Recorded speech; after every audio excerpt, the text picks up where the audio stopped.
สแกนได้เป็นทั้งร่างกายเลยแมนจ้าสแกนแต่เป็นหัวจะลดเท้าแมนค่ะนั่นก็สิเขาออกในซองนี้ค่ะคืออ๋อชาทิพย์เบิ่งก็ได้ป่ะครับจ้าได้ค่ะก็อันนี้เวลาคนไข้นอนเนาะคนไข้ก็สินอนมองนี้ค่ะนอนแล้วก็ระหว่างที่มันตรวจเตียงมันก็สิเลื่อนเขาก็สิเข้าไปแล้วก็เลื่อนออกอันนี้ยกตัวอย่างคนเนาะจ้าอันนี้4,000 ถึง 5,000 บาทเนี่ยจ้าก็บ่แพงแม่นอันนี้แค่สมองแต่ว่า2ท้องมันก็สิอีกราคานึง4 ชั่วโมงเนาะมีหมออายุรกรรมเนาะหมออายุรกรรมหมอศัลยกรรมเนาะท่านหมอศัลยกรรมแล้วก็หมอเกิดลูกเนาะหมอทั้งสตรีเนาะหมอเกิดลูกหมอทั้งสตรีเนาะแล้วก็หมอตาเนาะหมอตาเครื่องไม้เครื่องมือครบครันเนาะแล้วก็ที่สำคัญก็คือเฮามีหมอวิสัญญีที่สามารถหมอดมยาเนาะที่สามารถพร้อมผ่าตัดได้ตลอดแล้วก็หมอครบทุกสาขาเนาะก็แล้วก็ที่สำคัญคือยุมองนี่อย่าเป็นศูนย์แม่และเด็กเนาะแม่และเด็กเฮาก็คือมีทั้งหมอเด็ก24 ชั่วโมงนำเฮามีศูนย์ตรวจสุขภาพนะที่ครบวงจรอยู่นี่เพราะฉะนั้นถ้าเขามานี่ผู้ใดอยากจะมาตรวจสุขภาพก่อนว่าสุขภาพเฮาเป็นจังได๋ก็สามารถเดินทางเข้ามาได้เนาะแผนกตรวจสุขภาพเปิดทุกมื้อคือกันครับตลอด24 ชั่วโมงเนาะ24 ชั่วโมงแต่ว่าไปพี่น้องเอ้ยพาคุณแม่ไปหาหมอก่อนเนาะไปหาข้างหน้าก็ได้ข้างหน้าสบายพาคุณแม่ไปหาหมออีกแล้วพี่น้องเอ้ยโอเคจับไปในปะตาไปกันเด้อจับมือจับเท้าผมทึงไปไปโรงพยาบาลอีกก่อนพี่น้องเนาะกินฮอดแพทย์กินฮอดหมอละ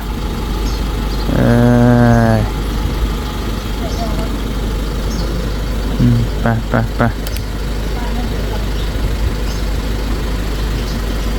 พอดีอย่างอื่นก็ดีอยู่พี่น้องเลยแต่ว่าท้องอืดเน้นท้องบ่ทายเดี๋ยวก็จะพาไปหาเพิ่นนั่นแหละเพราะว่าจะได้ให้เพิ่นกวดจะได้ให้เพิ่นฮู้ว่าเป็นจังใดเกิดสาเหตุจากหยังเพราะว่าเพิ่นมีวิธีช่วยพี่น้องเอ้ยไปขึ้นเลยแล้วสิอัดดอกทางท้ายน่ะไปแล้วขึ้นคนเราฟังดึงแห้ง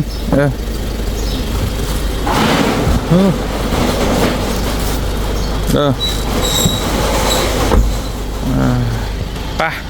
พี่น้องเอ้ยไปเตียงคอโตเดินทางพาตุเมไปหาหมอก่อนนะพี่น้องเนาะกราบทักทายสบายดีพ่อแม่พี่น้องวัดสุขุทุกคนพี่น้องเอ้ยนะทักทายสบายดีตอนบายพี่น้องนี่เนาะเที่ยงเนี่ยท่านได้บายดอกพอดีทั้งเมย์เพิ่นพาเพิ่นไปหาหมออีกก่อนนะพี่น้องเอ้ยอาการก็บ่ค่อยดีปานใดสิพาไปมุกดาหารพุ่นแหละพี่น้องเอ้ยไปมองใหญ่ๆพุ่นแหละนะพี่น้องเนาะไปเดินทางก่อนถึงว่ากันไปพี่น้องเอ้ยเนาะโอ้ยกำลังออกทางกันเนี่ยพี่น้องเอ้ยกำลังออกจากบ้านเด้อพี่น้องเด้อคือเก่า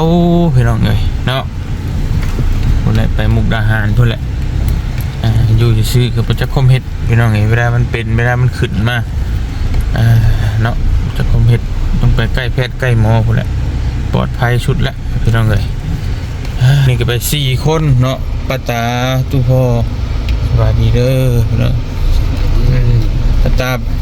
อันนั้นอย่าบอกไปบ่คุณหมอเคยแท้มุกทหารนี่ได้มุกอินเตอร์ก็บ่เคยบ่ชุดบ้านเฮาตามทุ่มแล้วไปอย่างนี้เนาะไปให้ป้าตาไปนำเพราะได้เป็นหมู่เบิ่งน้ำกันนี่แหละพี่น้องเอ้ยไปขับรถก่อนไปพี่น้องเอ้ยเนาะกำลังเดินทางข้ามน้ำคลองบ้านนี่น้ำคลองก็กำลังขึ้นลายฝนก็กำลังมาพี่น้องเอ้ยไปพบแพทย์พบหมอก่อนพี่น้องเอ้ยพายุก็เข้าช่วงนี้ก็ได้เนาะฝนก็ตก ดีดีไปฮอดแล้วพี่น้องเลยมองเก่ามองเดิมเนาะโรงพยาบาลฟินคือเก่าพี่น้องเลยว่าเขาเคยมาแต่ก่อนมีข้อมูลอยู่นี่แหละเนาะก็เลยมานี่แหละง่ายพี่น้องเลยไปไปไป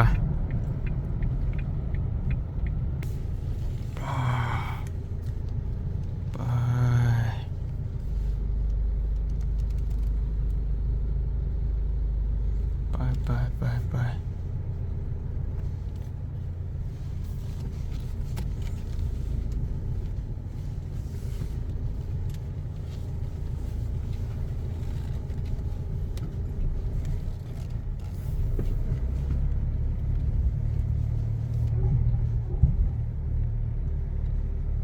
ทั้งหลัง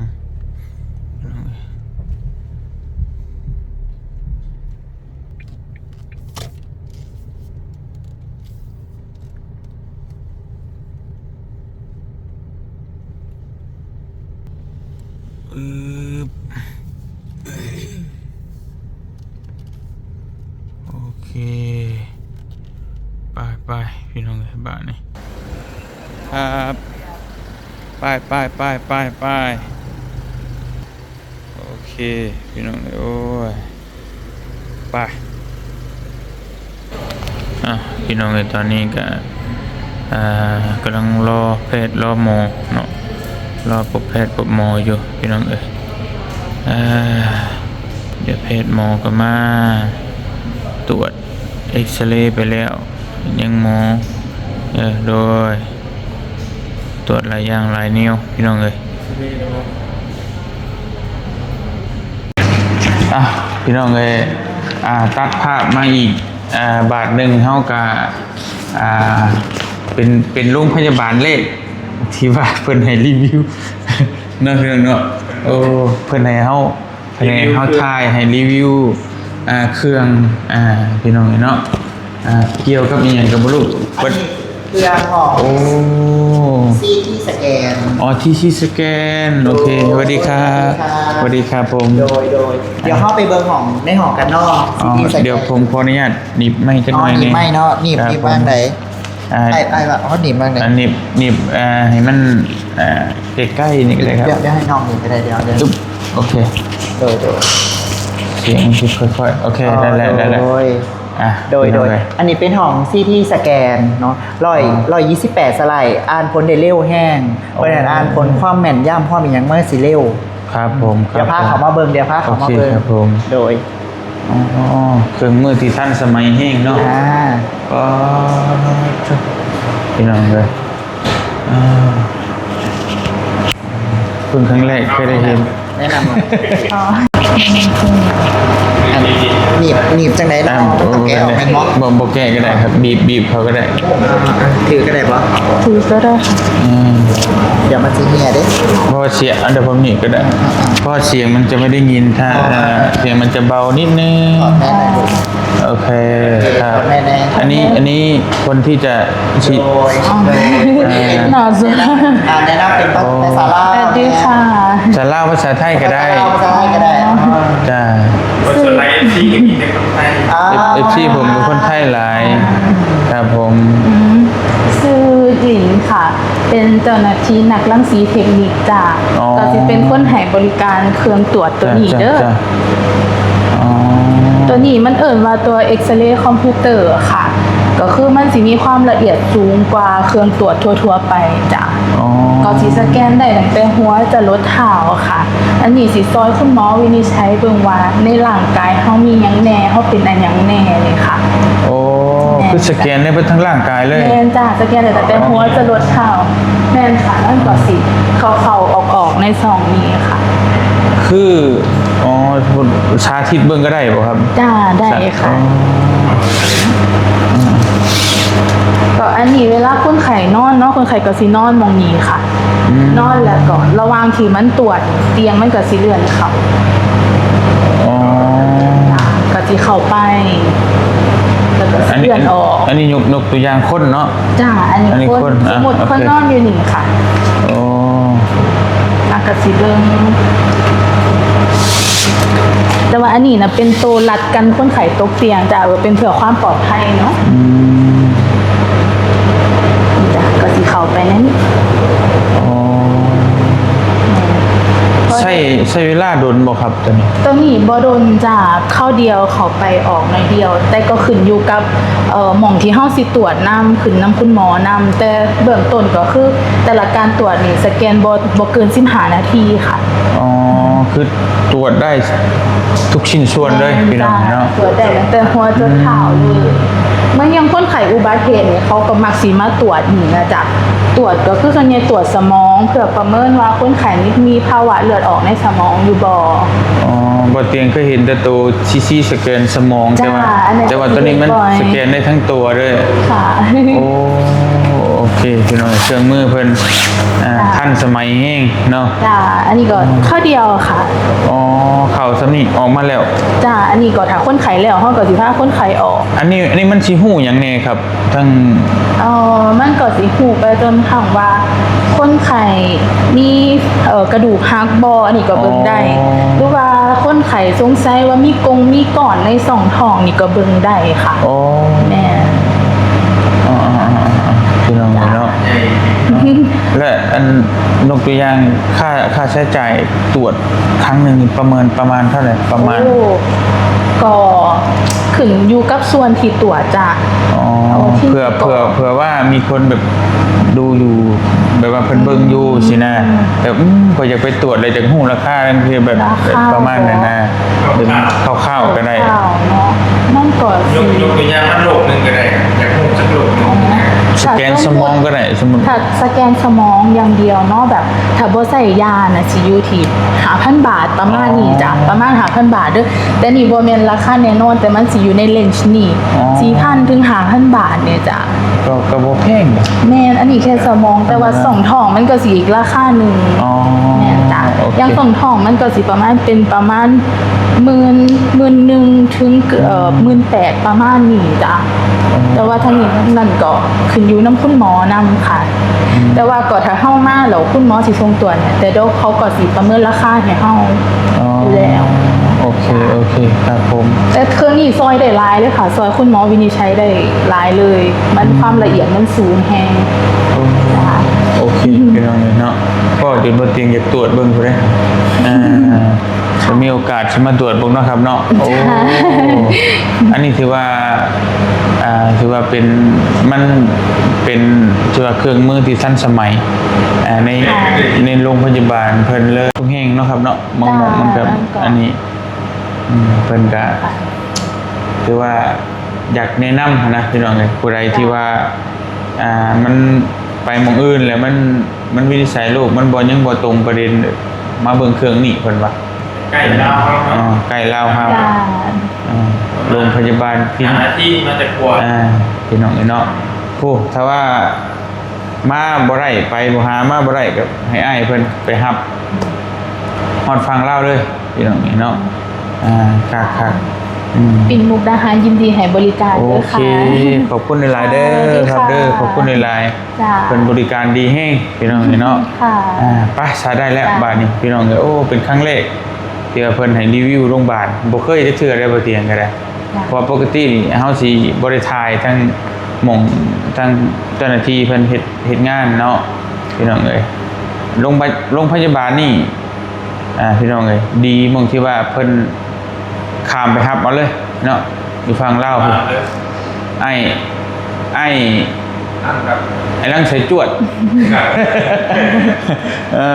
ไปมหามาบ่ได้โทรเลยแบบกิ่งเดียวจวดเลยฮอดสวรรณเขต ค่ะ โอเคป้าสักครับผมขอบคุณในไลน์ สวัสดีค่ะ จ้าเดี๋ยวผม ขอบคุณในไลน์ด้วยกัน ขอไม่เนี่ย อ๋อจ้ะ บ่ได้เลยพอดีถามโค้งมา โอเคค่ะ โอ้อันนี้คือเครื่องนี่พร้อมแล้วบ่ครับพร้อมแล้วแมันบ่มีคนไข้มานี่ตรวจเลยบ่ จะมีคนใส่ลาย อ๋อ เขียนจ้ะ โอเคครับผมพี่น้องเลยเดี๋ยวทั้งมือ บอกไว้ว่าในทุกด้านสุขภาพแข็งแรงนะคะ โอ้จ้าขอบคุณในไลน์จ้าสาธุสุขภาพแข็งแรงเป็นลาภอันประเสริฐพี่น้องเลยขอบคุณในไลน์นะครับเด้อจ้าพี่น้องเลยเป็นพี่น้องเห็นเนาะบริการดีไป ไปทุกมื้อบ่อย บ่ครับเรื่อย อืมกิ่งมาเลยทำโค้งเลยเนาะ ๆแม่นครับ สายจวด โอเคพี่น้องเลยอ่ะ เราไปดูแลคุณยายสบาย ครับครับผมขอบคุณครับผม หลายๆค่ะ มีอย่างอันทั้งพี่เพิ่นอยากฝากไอ้ FC เฮา FC เป็นบอ FC ผมนั่นคือเพิ่นอยู่ทั้งสวรรค์เขตอยู่ฝั่งลาวเนี่ยหลายแต่ว่าบางคนอาจจะยังบ่ฮู้เกี่ยวกับด้านรักษาแบบว่าตรงไหนมันมีเครื่องมือทันสมัยหรือว่าอย่างไรสินะก็สามารถบอกเพิ่นได้เนาะเพิ่นสนใจ โดย แล้วอาจจะเก็ตเลยว่าโอ้หมองนี้มีอยากสแกนสมองให้พ่อให้แม่ให้ลูกพอดีนะเพิ่นอาจจะ โดย ประมาณนั้นครับ โดย โอเค สบายดีนะสบายดีเฮ้าซื้ออันสุรศักดิ์เป็นฉลาดเนอซื้อว่าเบิร์ดนะคะเป็นผู้จัดการการตลาดอยู่นี่เนาะสำหรับห้องหมอปิ่นมุกดาหารเนี่ยเป็นแห่งที่15ของเครือปิ่นเนาะแล้วก็มีเปิด24ชั่วโมงเนาะมีหมออายุรกรรมเนาะหมออายุรกรรม หมอศัลยกรรมเนาะท่านหมอศัลยกรรมแล้วก็หมอเกิดลูกเนาะหมอทั้งสตรีเนาะหมอเกิดลูกหมอทั้งสตรีเนาะแล้วก็หมอตาเนาะหมอตาเครื่องไม้เครื่องมือครบครันเนาะแล้วก็ที่สำคัญก็คือเฮามีหมอวิสัญญีที่สามารถหมอดมยาเนาะที่สามารถพร้อมผ่าตัดได้ตลอดแล้วก็หมอครบทุกสาขาเนาะก็แล้วก็ที่สำคัญคือยุมองนี่อย่าเป็นศูนย์แม่และเด็กเนาะแม่และเด็กเฮาก็คือมีทั้งหมอเด็ก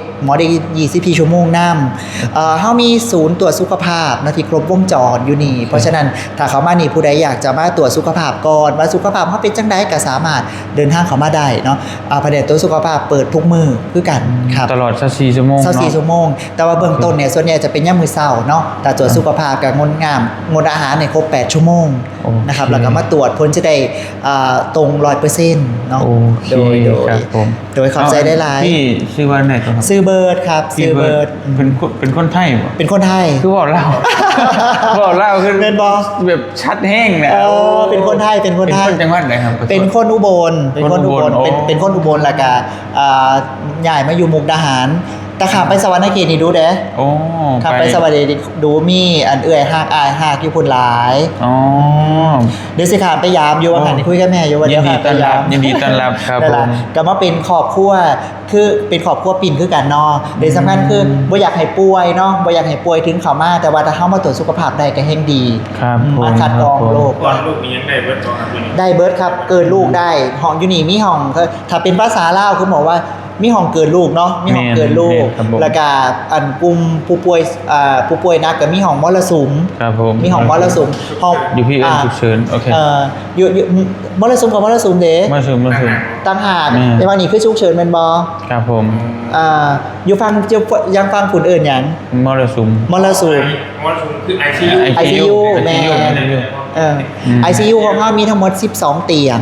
เป็นห้องเป็นห้องคอนโทรลหมดเลยเซ็นทรัลคอนโทรล โอเค แล้วก็อยู่นี่เป็นห้องเขาเรียกว่าสำหรับผู้ป่วยในก็คือมีทั้งหมดสองสันเนาะสันหากับสันโถง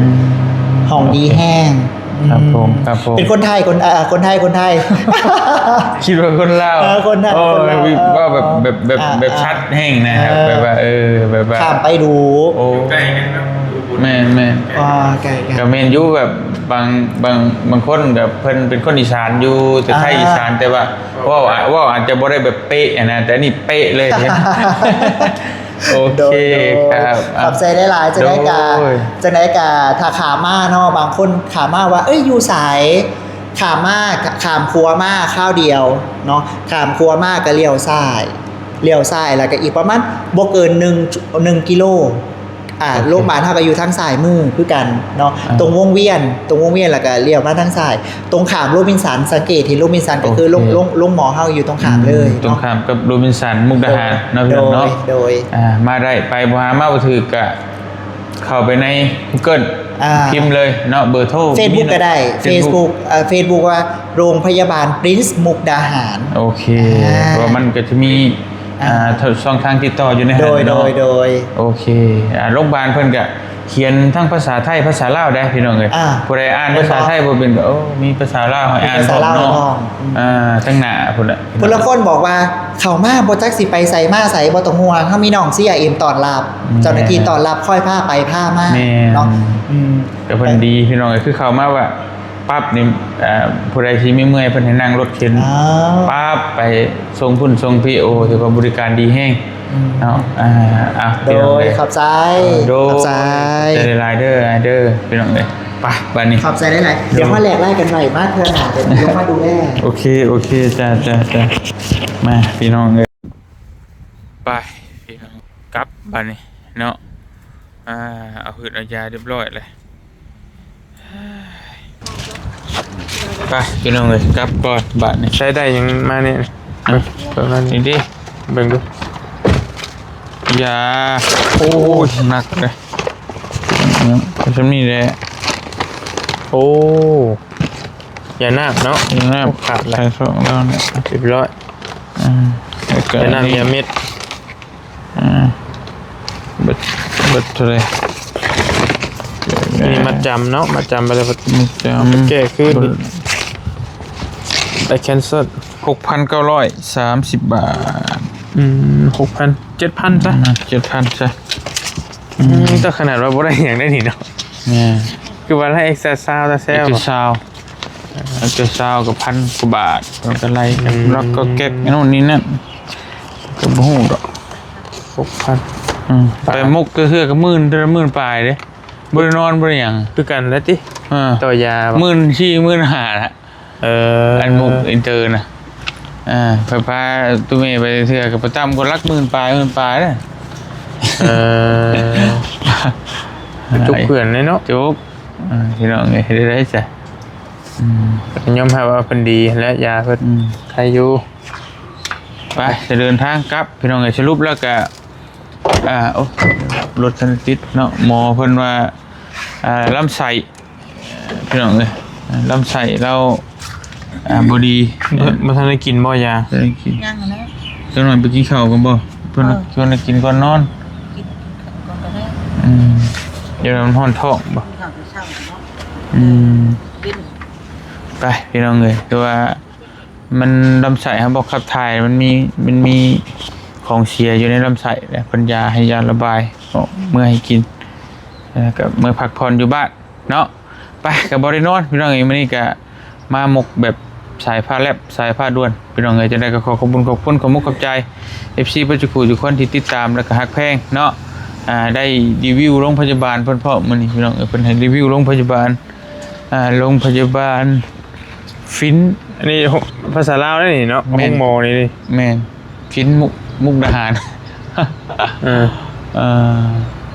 ตัวนี้ภาษาลาว ภาษาลาวฟัง ภาษาอังกฤษกินภาษาไทย เอาบทภาษาไทยแบบบ่มีเนาะนิดหน่อย นิดหน่อย ทา ทาง งหน้าเด้ภาษาไทย มีอยู่ไปเดินทางก่อนพี่น้องเอ้ยอยู่ดีมีแฮงบัดสุขุทุกคนเนาะสบายดีเด้อพี่น้องเด้อไปบ๊ายบาย